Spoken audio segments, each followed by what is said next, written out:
IPhone কিনতে নাকি কক্সবাজারে যেতে হয়, অথচ পরিমণির বাসায় পৌঁছে দিল আইফোনের লেটেস্ট ভার্সনের সাথে একগুচ্ছ গোলাপের মধ্যে অভিনব কায়দায় সরি। কে দিল? সেলিব্রিটি বলে কথা।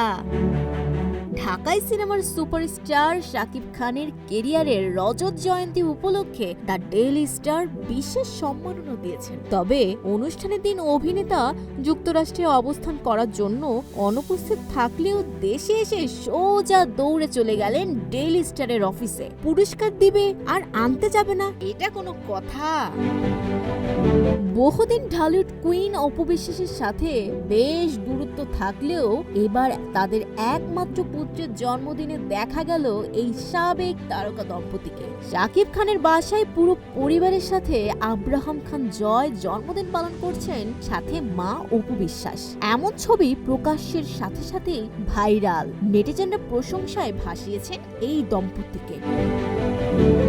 আর্থিক সংকট সবারই থাকে, তবে নবাব পুত্রেরও আর্থিক সংকট হবে এটা কি বিশ্বাস করা যায়?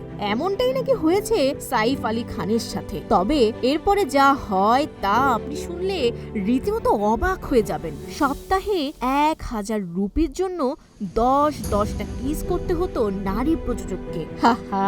এমন চাকরি পেতে মনে হয় সবাই চায়, তবে আর্থিক সংকট কারও না আসুক।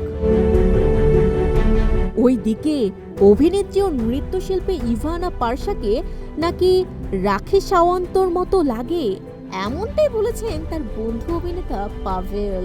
Desk report, news flash 71।